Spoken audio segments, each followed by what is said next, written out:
Ladies and gentlemen, boys and girls, the legends of the future as well as those of today, I stand before you to introduce something quite fascinating.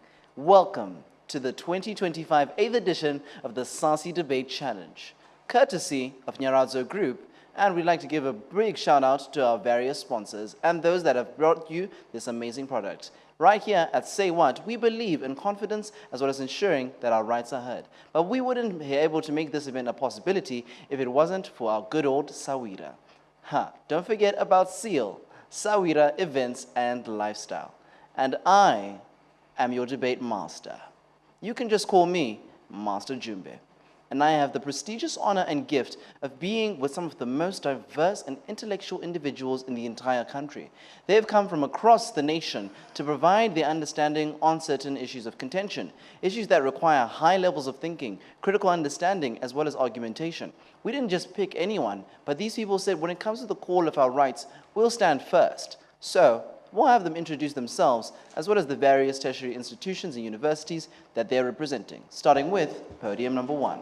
Who do we have the pleasure of being with today? My name is Lokatia Masego, and I'm from the Zimbabwe Open University. My name is Takunda Mzenda, and I am from the Zimbabwe Open University. And who do we have on podium number 2? My name is Tafaz Gozinzo from Harare Institute of Technology. And my name is Pamela Moyo from HEAT. And who do we have on podium number 3? My name is Munashe Lenishish Tambra from Church University. Hi, my name is Gabriel Mtupanyama, RCU. And who do we have on podium number 4? My name is Tinashe, with my partner Shalin. We are from Bindura University of Science Education. That is brilliant. And as your debate master, I will be doing quite the travesty to the artistry that stands when it comes to debate. We are here to represent a debate in a very interesting format. Today's debate will be alluding to the British parliamentary style. We will have 4 teams, 2 teams proposing the motion and the other 2 teams opposing it. We will have prime ministers, delegates, and opposition speakers all around providing their insights and ideas. When it comes to your points of information, you will merely have to raise your hand and say POI and ensure that it stays within the amount allocated of just 15 seconds. Every one of you has been given approximately 4 minutes of allocated speaking time. Use it wisely. You don't have much of it. So, without further ado, I think that's enough chit-chat and jibber-jabber. Let's get into the motion of the day. The motion reads as follows. This House believes that the commodification of family planning undermines gender equity in health systems. I shall repeat the motion once more. This House believes that the commodification of family planning undermines gender equity in health systems. This being said, I think you know what time it is. It's time for us to seal the deal.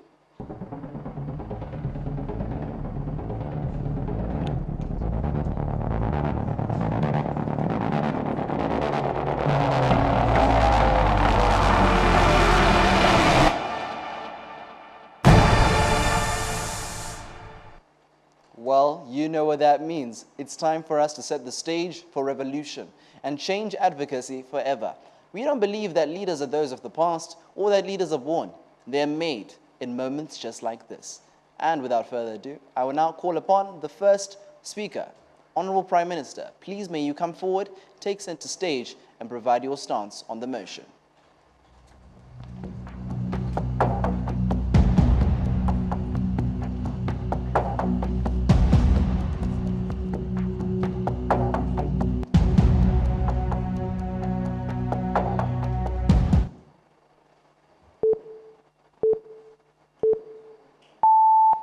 Honorable panel, the motion reads, this House believes that the commodification of family planning undermines gender equity in health system.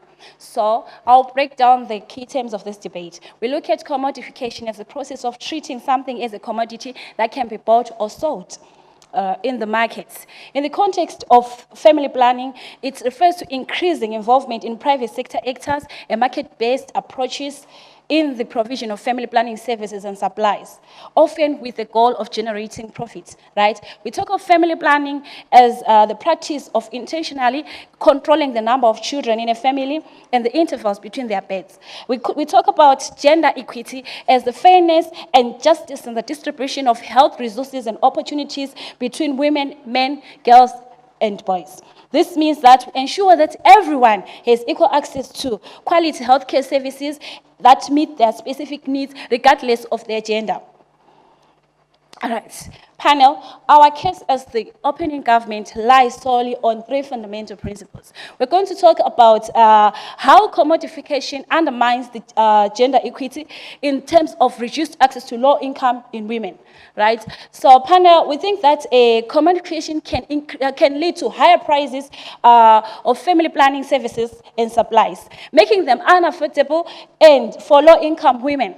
Those that are incapacitated in the society will not get access to the family planning. Point of information. For example, the privatization of family planning clinics can lead to increased user fees, making it more difficult for the poor women to access the services, right? And also, we need to also look at the profitable methods panel, right? Commodification can incentivize providers and to prioritize the provision of a more profitable contraceptive methods, such as the contraceptive methods that cannot be afforded by the lower income community, right? And the third pillar is it also reinforces gender stereotypes. Commodification can also spearhead gender stereotypes, whereby marketing and it reinforces gender stereotypes in portraying women as solely responsible for contraception and family planning while ignoring the role and responsibility of men, right? So as the government side, we think that it is wrong for us to commodify family planning because it ignores, it focuses on profitable methods and reinforces gender stereotypes, and also it commodifies the bodies of women, right? Making them a commodity, and also it contributes to objectification of a woman's body, that they can be objectified, and also treating them as a reproductive capacity. So we think that it is wrong, and we think that we cannot commodify women's bodies. So as the government side, we think that coming up with a cost recovery model should be designed to ensure that women are not treated as commodity. We think that in the context of this debate, we think that if us as the government, we are going to design this model where we tailor it to our country, Zimbabwe, and also we take into account our economic conditions, health system, and cultural norms. So as I end this debate, I propose that we do not need to commodify family planning services. I thank you.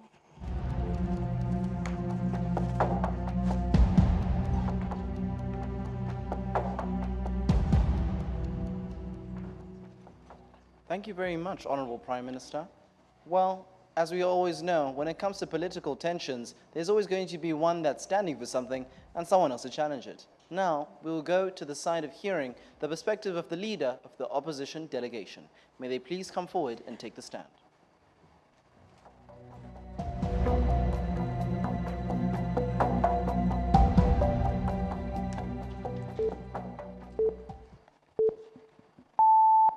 Lo and behold, the opening government has done it again. They've made serious allegations that are baseless and are like a bottomless bucket which does not hold any water.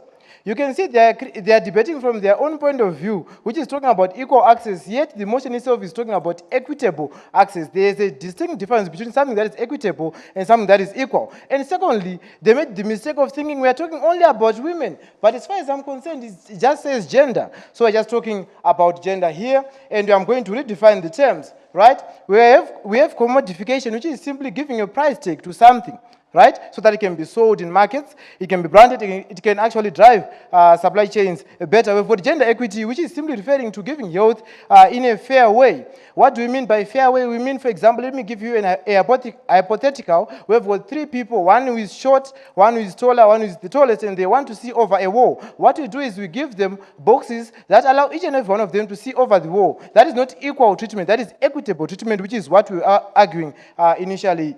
Shut up, you failed. Moving on, ladies and gentlemen, we are saying as the opening opposition that time is money, right?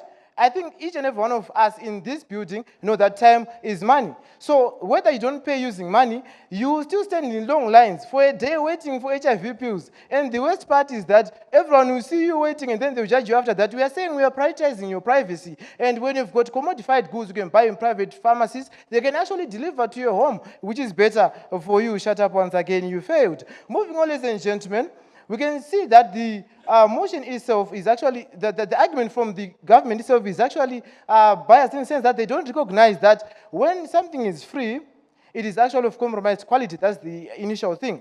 And then secondly, it is also prone to product run-outs. What are we talking about? We've got governments like the ones we've got in Africa, where we will find they've got a very, very low GDP, and we expect them to be providing 24/7 and not run out, which is actually quite presumptuous considering the situation that we are in. But then by commodifying, it actually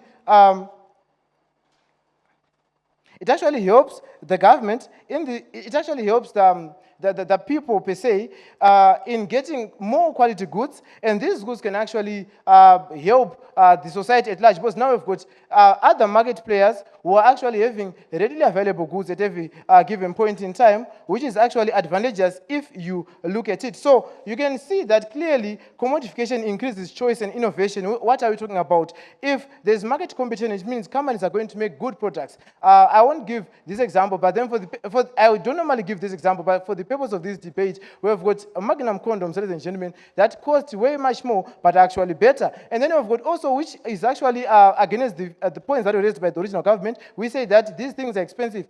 How much are family planning pills? The last time I checked, they go for $1 for 2 trays, and each tray for 30 tablets. So is that really expensive? We think not. Moving on, ladies and gentlemen, we've got the other aspect, which is that it actually empowers users by buying products at a pharmacy or online. It actually offers the element of privacy, autonomy, and also speed. You don't have to wait in line for such services. Also, it creates public-private balance works, where we have got the government is run out, but then the private sectors are still playing. So, ladies and gentlemen, do you really think every health intervention must be free and state-controlled to be just? We think not. Moving on, ladies and gentlemen, we believe that commodification diversifies delivery, especially in fragile systems where governments fail and markets sustain, the markets that are available will sustain access, ladies and gentlemen. So, equity is about access, not ownership. Commodification gives options. Public systems should compete to be better. With this, we've never been proud to oppose.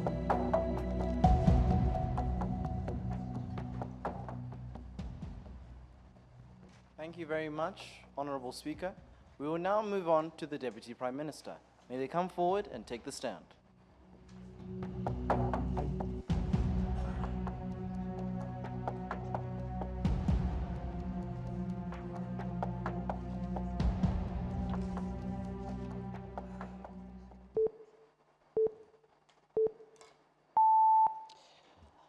I stand here quite bemused by the Member of House's approach to this motion.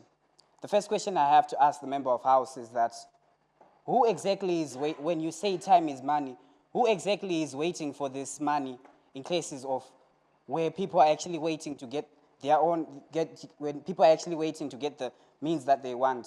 Secondly, when you say the government is unable to give health to its people in the situation we are in, how then do you expect the people to be able to buy these goods when they are in the same situation as the government? Who is then to protect the rights of the people? Thirdly, I want to say, how does increasing choice affect people in any good way? When you mention Magnum condoms, then you say how much you downplay how much the condoms are. Are you standing here in front of us and telling us you know everyone's paycheck? You are there when people get their paychecks, and you are able to know what people are able to get. As for my points as to why we are in support of this motion is that, first of all, family planning centers, first of all, we have quality concerns.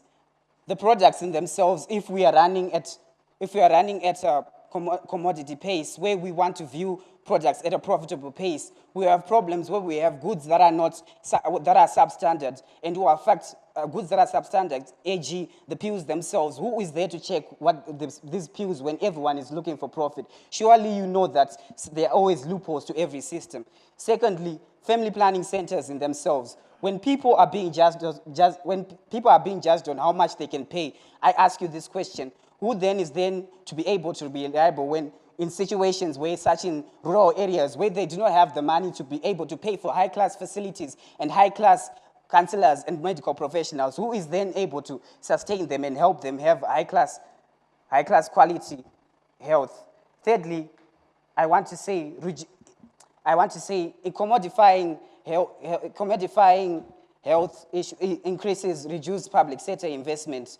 In a country where we, the people themselves, we do not have enough money to live off ourselves, we have to search for a living in ourselves. We rely on the government to be able to protect us in our health matters. We rely on the government to be able to put us in a better standing and help us in our health matter situations. So in a situation like this, how are low-income people going to be able to have these high-income health facilities?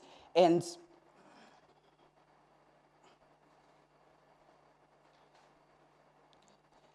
the involvement of the government is very important in this situation, as people themselves are not able to pay for this help that they need. Thank you.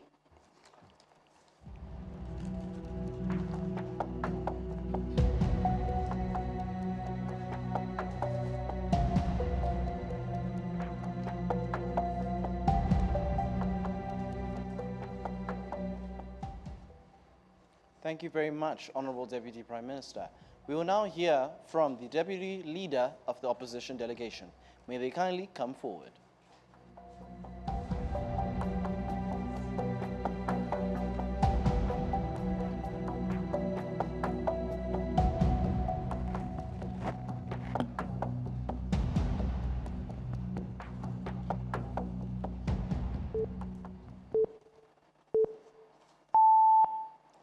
Panel, we think we've relied on the government for our health needs and it has failed us. We've seen the beds at Parirenyatwa. We've seen how much people need to stand in lines and not even get the proper care that they need, which is why we think the idea of commodification is justified. But first note, we are not saying the government is relieved of all its duties, but we're saying that there is a form of relief for the people that can afford it and the people who think they need it, right? We've already established to you that family planning is not that expensive for it to be considered exclusive, like side government tries to push onto us over and over, that the poor women and I say poor men as well, because we're talking about gender, not just female empowerment in terms of their reproductive rights, right, are going to be excluded. Because we tell you that $1 is something that the average Zimbabwean who is sexually active is probably able to get for themselves at least once a month, because we've already told you how much it costs. But more so, panel, denied.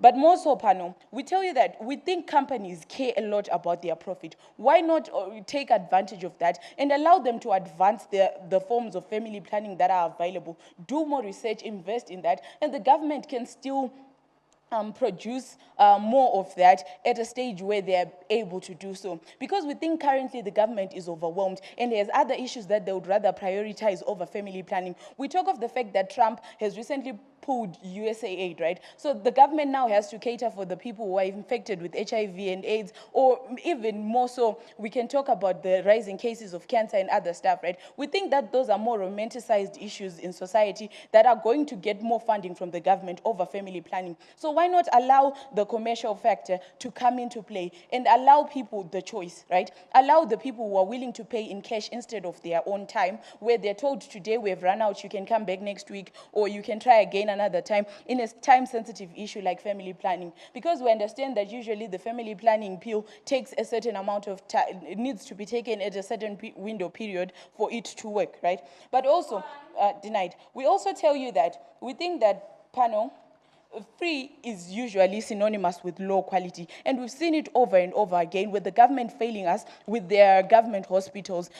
The quality that you see there and the quality that's there with private hospitals is totally different, and we think we value that on our side of the house. But more so, we tell you about the fact that we're increasing choice. We're not saying the government does not still give free family planning for the women that really need it, and the men as well, right? But we're saying that for those who think they can afford to not go to government, they should be able to pay and get a service that is better for them. But we also think that there is the idea of privacy, where normally you go and get your family planning from your local clinic, right? Or you get your condoms from your local clinic, where some of the people who work there might be your church mates and you are reluctant to go. You are better able to go and get it from a supermarket in town where no one might know you, right? We think that that is important, and people are more open to the idea of family planning and using it for themselves, right? We think that this gives people the chance to really be in charge of their reproductive health, like we think the average 21st century adult should be.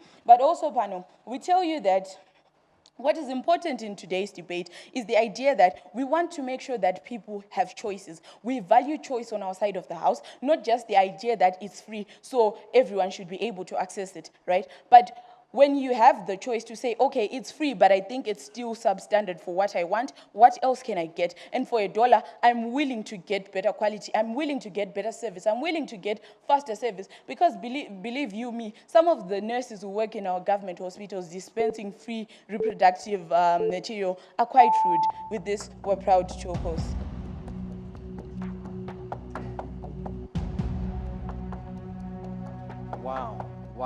Wow.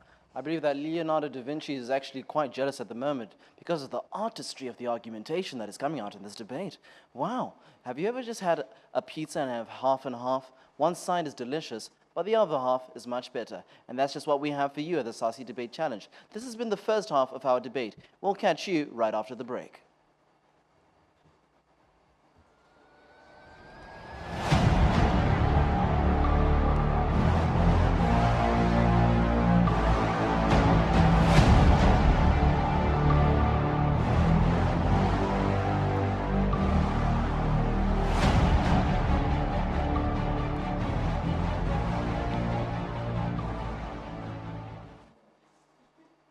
Ladies and gentlemen, welcome back to the 8th edition of the SASI Debate Challenge, brought to you by Say What, supported by SEAL, Sawira Events and Lifestyle, courtesy of Nyaradzo Group. And I am your debate master, Master Jumbe, and we already have seen the brilliance of the first half of the debate. Now it's time for the second half. You always want to watch that soccer match and you never know what's going to happen in the last leg. This is where people start to fight like their lives depend on it. So let's see if the member of government has that same tenacity. Member of government, may you come forward, please.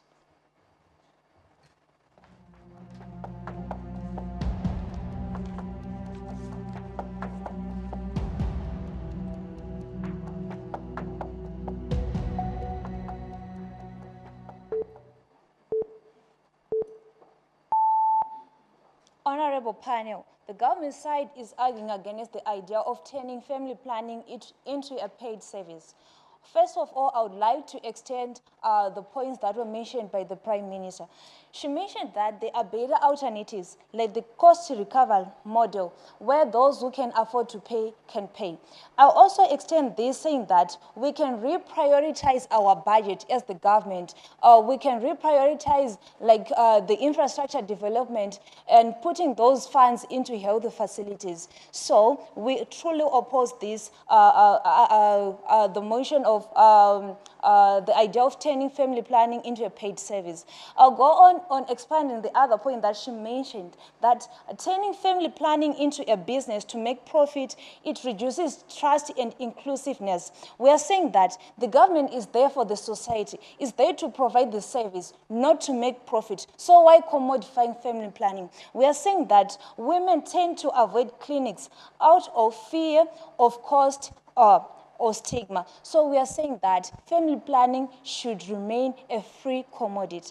I'll go on to extend our argument against the idea of turning family planning into a paid service.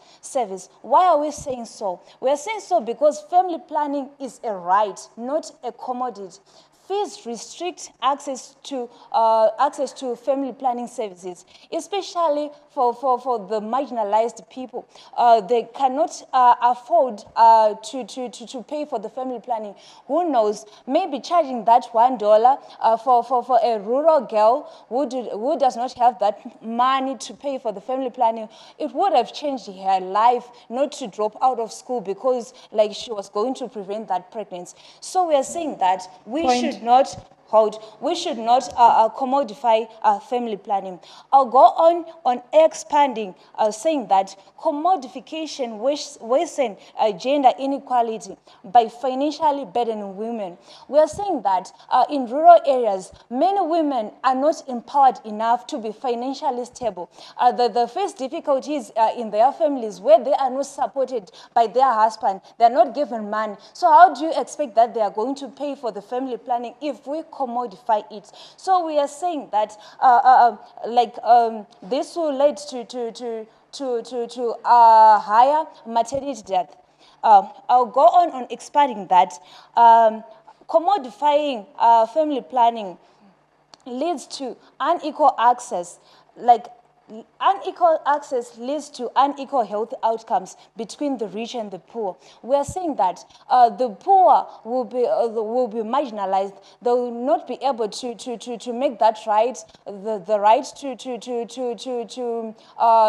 to decide when they want to get the pregnancy or not, because they are being charged a certain fee. So we are saying that the rich will be accessing the family planning services, whilst the poor will not be accessing the family plannings.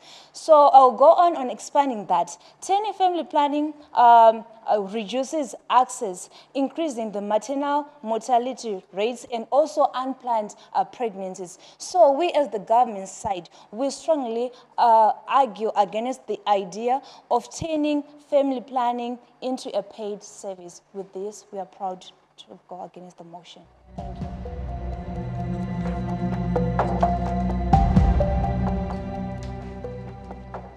Thank you very much, Honourable Member from the government side. Let's hear your counterpart in the opposition. May the member of opposition please come forward.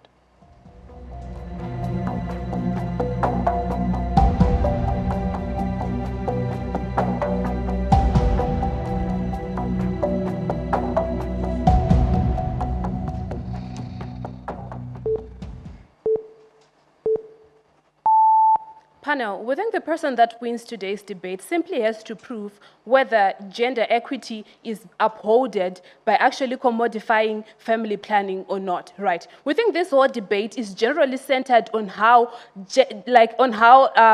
commodifying family planning actually plays into the idea of what? Of equity within the health systems, right? What then do we tell you as closing opposition, right? We tell you this. Firstly, we tell you that we've run a lot of empowerment campaigns. We've run a lot of policies to make sure that women are included, right? As we are taking note that women are the vulnerable group within the ideas to do with gender, right? We think we cannot get to a point in which we actually reach gender equity if we continuously view women as people that are vulnerable, right? We think we can't reach a point of fairness if we don't give women a chance to actually prove that they can buy into the health sector and be also able to improve it and have their opinions heard. What then do we mean by this, right? We think firstly, the idea of commodifying the idea of getting family planning right. We think firstly, it decentralizes the idea of family planning only having to be a women issue, right? We think in the long run, we've realized that the idea of family planning has been an issue of women and women only, right? We see women are the ones that only put effort in getting family planning, etc., etc. But we think at the moment in which you commodify it, right, it becomes an issue that is equally shared between male and females, right? We think we give women a chance to air out their views in terms of how they want to choose to make their families families, right, and plan their families, right. And once you do that, we think you empower women to make sure that their opinions actually heard in the matter, right. And when you do that, an equal chance is given to both genders to make sure that there is buy-in in that health aspect of like what, or family planning, right. Number two, we tell you that commodifying like family planning, right, makes women a major stakeholder in strengthening health systems, right? We don't necessarily mean that when you're commodifying family planning, you're necessarily going to make it expensive. We think we can't debate the idea of the private sector within this debate because the private sector is definitely going to be expensive, even without even talking about issues to do with gender. A person that goes to the private sector simply knows that they can afford it. So we think this debate mainly happens within the government sectors, right? Which is to say that the government is going to implement, right, like policies that ensure that a fair amount is being given to make sure that all women can access what? Can access that family planning, right? And once you do that, we think we give women a buy-in in terms of like tapping into like how they are actually giving back to that health system and improving it, right? We've heard a lot of cries about how women are getting low quality products within this debate, right? We think you solve this when you actually give women a chance to actually make sure that financially they are tapping into that health sector and they are being given a chance to improve the quality of medication that then comes in, right? We think you can only do this when you also allow those women to what? To be at the forefront of actually what? Of gaining a voice in terms of how you actually play within the health sectors, right? We think these issues to do with gender equity, right, play more on a ground of fairness, right, rather than a ground of empowerment, right? We think we want to reach a world in which we give fair opportunities, right, to both genders, right? The only way you can do that is to make sure that you don't necessarily paint women as a vulnerable group that needs to continuously be given handouts, right? You do that by making sure that you realize you've empowered women enough, right? And you're at a point in time in which you think they are capacitated to make sure that they can actually take care of their own medication at a progressive rate. That is to say that you make sure that you view which position are they right now, what can they afford, and you work with that to make sure that the results that you get at the end of the day are progressive in terms of how you incorporate the involvement of women within the health sector. And we think once you do that, you gain a better world than a world where you're always sorry. With this, we are proud.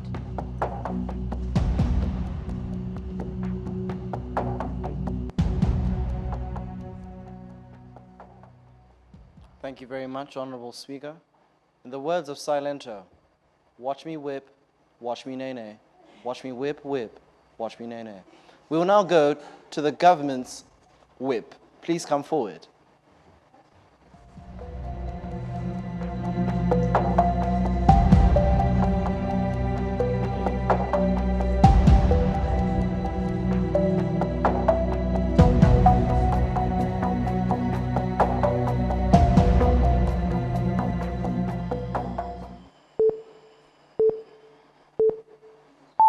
Ladies and gentlemen, an interesting discussion indeed. However, I still think that the opposition is trying to swerve the House into ending up scratching their own heads as to discover what exactly went wrong with their discussion. The opening opposition then came in and then said, okay, we're going to commodify family planning. They said that this would bring innovation, apparently. Ladies and gentlemen, you want to innovate in family planning when the innovations are already being made, regardless of the fact that through these government-led institutions that are even giving more access to more people, but then they want to sell that product, reducing its access, and apparently using innovation as a blanket to instead just segregate people. Going back to the point that my partner has explicitly mentioned when she said that the poor and the rich will be segregated when it comes to the access of family planning products. You look at an instance where a poor person would have to fork out $1 instead of actually buying a meal with $1. I'll get to you later, sir. Let me educate you. We get to a situation where we notice the opposition now is apparently saying, okay, there is increased privacy. How do you get increased privacy in a supermarket, ladies and gentlemen? Food for thought for the opposition side. Now, They are also even coming in and assuming that everyone has $1 to spend. But I'll go back when I say that if instead of that dollar being spent on a meal, instead of that dollar being spent on trying to find the next meal, they're saying that everyone has $1 and it's not cheap. And now, financially speaking, there are some assuming that everyone has $1 a day to spend. Wow, Zimbabwe is getting rich nowadays, huh? Point of information. I'll get to you later. Ladies and gentlemen, now, the member of opposition then said, okay, there's no movement being made if women are being centered. But then family planning, in all essence, has never actually stated that we are trying to segregate men and women in terms of access. The commodification of this now introduces the segregation because affordability now is playing a role. Because women have more services to gain and more services to actually get from this, we now notice that if we were to put a price tag on the family planning products, we will not only segregate, we will not only allow less women to actually access the services, but we will notice a situation where we cannot actually allow, where we see women not actually accessing these particular services. We, as the closing government, have proven to you that family planning should not be commodified because it is a basic human right that no one should pay for, and that restricted access indirectly worsens gender inequality. It reduces trust. It reduces trust and inclusiveness. If there's fear of cost, there is risk of unplanned mortality, higher maternal deaths, and school dropouts, and multiple other factors that these opposition is unable to consider simply because they are apparently wanting to make a business out of trying, out of people making their own bodily choices, ladies and gentlemen.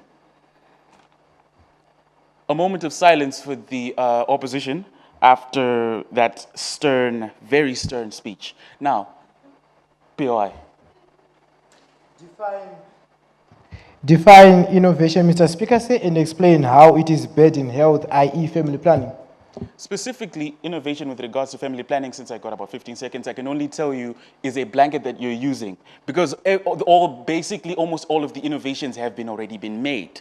We talk about IUDs, we talk about condoms, we talk about multiple things being used in family planning.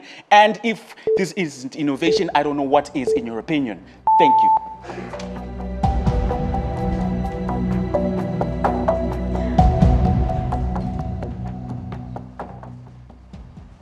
Is anyone feeling that? I thought it was winter, but there's a bit of fire left on this podium, hey? Okay, so now at this very moment, we'll begin to go to our final speaker for the evening, our final speaker for this debate. So, at this point in venture, I'll call upon the closing opposition whip to come forward. Thank you.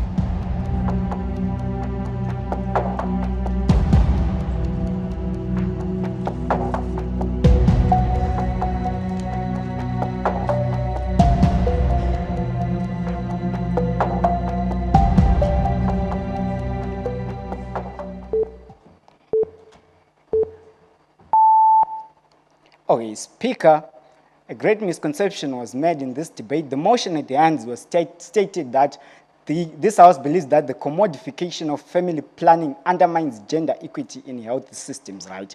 So we feel like as a side, we ought to say this thing, the other side did not give full justice to the undermines gender equity part in the health systems part, right? Which is why my partner came here and tried to show you the direction to what we mean as a delegation in existence or in correlation to what the status quo upholds, right? Firstly, what do we get from opening government?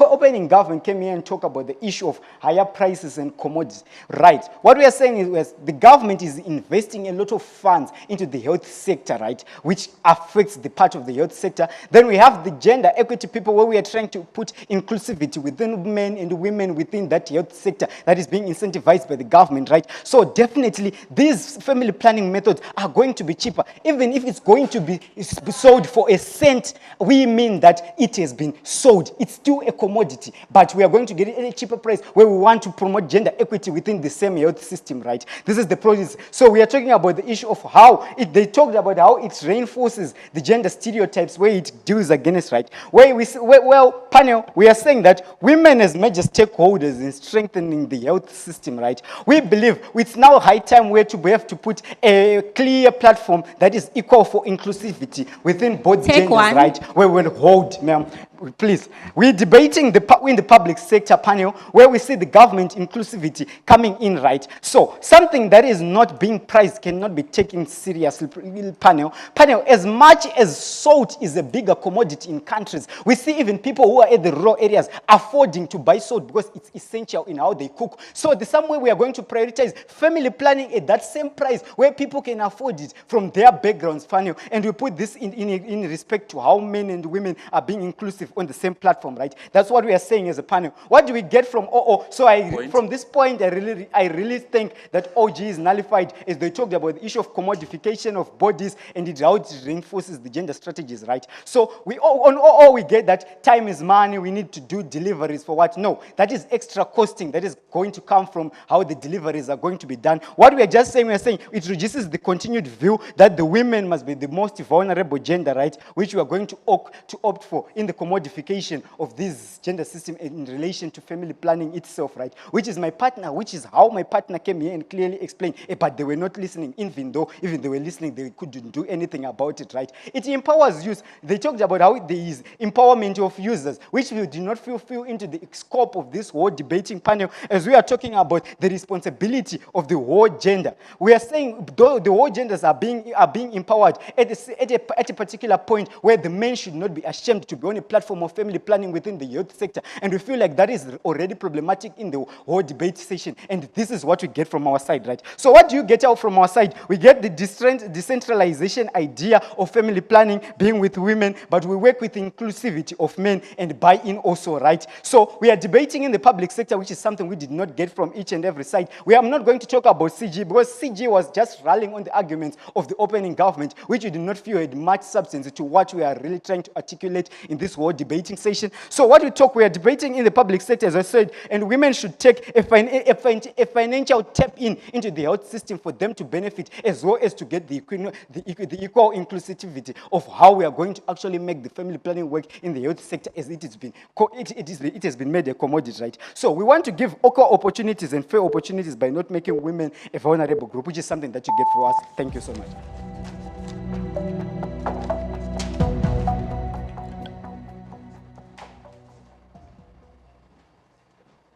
Thank you very much, Honorable Speaker. We will now take this time for deliberation with the adjudicators. Our esteemed panel of lawyers, legal professionals, as well as political consultants have worked tirelessly, and now they're going to provide their deliberations. We'll catch you right after the break.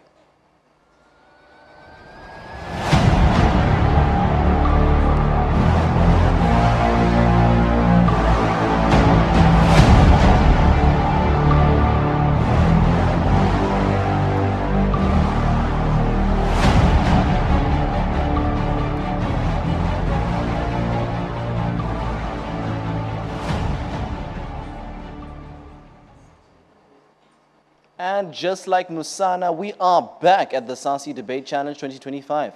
And guess what, ladies and gentlemen? If you've been tuning in this entire time, you've been seeing quite the flames over here. Whew, every single second of this is muy incaliente, as they'll say in Spanish, or very, very hot. So at this moment, I'll just have a few bits of chit-chat with some of the delegates that I'm joined with today and find out, do they need anger management, emotional counseling, or a bit of polish for their brand new medals coming soon? So, how do you feel? Podium number 3, how are you feeling in the camp at the moment? Besides the fact that I'm nervous and shaking in my boots, I'm okay. I completely understand. How about you on podium number 1? How's the feeling? I think I need emotional support. Need emotional support? Yeah, very true. I guess we need to have a whole other debate around should emotional counseling be free? Yes. And from podium number 2, how's your feeling? Juxtaposing what has been alluded by the previous two speakers, would like to reaffirm the House that we are moving at almost the same wavelength, but rather a different frequency. Very true. Very true. For those that don't understand physics, my one, essentially. Yes. And those on podium number 4, how are you feeling? I just wish I was in grade 1 where the judges would just come and say everyone is a winner. That's when life made sense. You know, that's when life made sense. Remember when we had to just wake up, put on our shoes, and learn 1 + 1? That's when life made sense, until they removed all the numbers from mathematics. It just became letters and circles to me, literally. So, right now, I just have one final question. What's one thing you'd like to say to all the deans back home that have helped you, support you, and become in this area right now? We are thankful, and we are hopeful that they keep on doing what they are doing, because this has actually proved, in the little time that I've been here, it has actually proved to be something that is fruitful at the end of the day. My mindset yesterday and my mindset today are now 2 different universities per se, because I've actually had a change in mentality, the way I view things, and that is all thanks to the deans and the respective individuals who made this a possibility today. Wow, thank you. I have a question for the ladies. So, ma'am, on podium number 4, people always talking about contraception for females. How do you feel about male contraception? Do you think we should work on providing more vasectomies for the males? Yeah, I think that is the best solution. Whoa, Because it's a long-term process, so we don't have to worry about a lot of like birth control and stuff. Wow. I think it actually upholds equity, because family planning has always been about women, women, women. We think we need to get to a level where men are actually receiving the pressure that is equal to the pressure that women are receiving. Wow, wow, wow. And your compatriot seems to have something to say about that. I've always supported my partner, but on this one, I beg to differ. You said she was beautiful. Is she not beautiful right now? She's still beautiful, but not in the heart at this point. So I think the problem that we have is, by doing more of vasectomy, men fear pregnancies, to be honest. So by the virtue that I'm now neutral to some of my fears, I'm going to be wild. From a personal perspective, I fear pregnancy. So that's just you. So if you have the capacity to participate in the devil's tango without any consequences, you're going crazy, essentially. So there's going to be meetings in your bed every single time. Wow. That's interesting. That's interesting. Okay. And on podium number 1, how do you feel, ma'am, about male contraception? In actual essence, I think male contraceptives are expensive. I actually wanted to engage the ma'am when she was saying that a dollar. How much is vasectomy?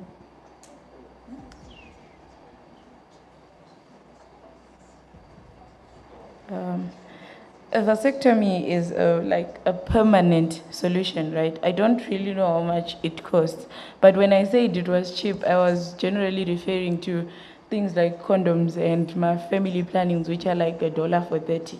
Oh, wow. So when it comes to those pricings, I guess that we'll just have to find out concerning the results. The results that we've all been waiting for are finally ready. At this point in time, I'll now allot this time to the Chief Adjudicator to provide us with more information concerning the results and the deliberations that they've made concerning today's debate. Thank you.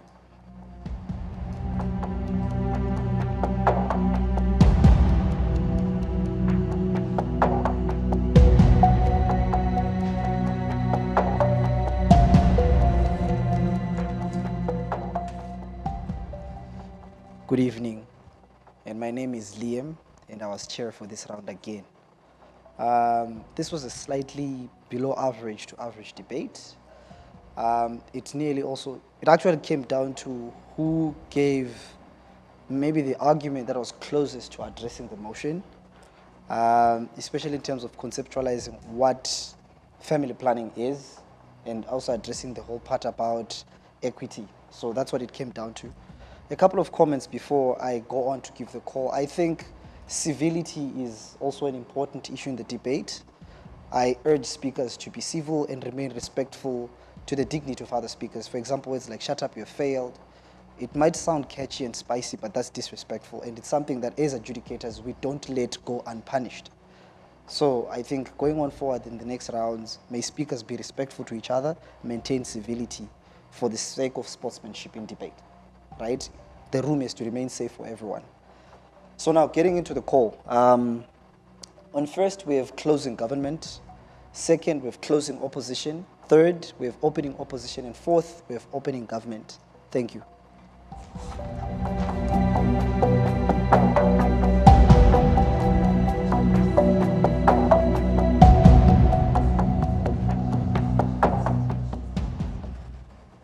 Well, thank you very much, Honorable Chief Adjudicator.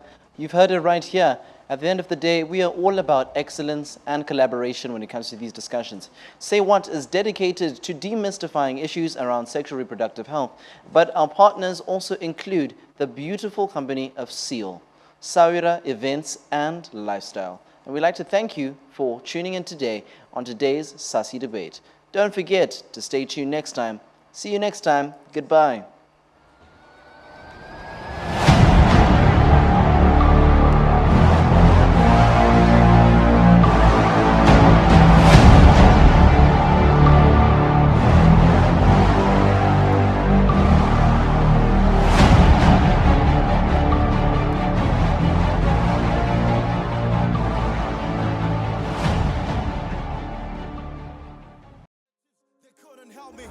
I look up in the sky, God is my angel. I look up in the sky, God gonna save me. I've got a vision, so I gotta work on it. Hey. Nobody bring me down, so I gotta go, gotta go. I got a dream, when you know you have a dream. Work, work, work. I got a dream, when you know you have a dream.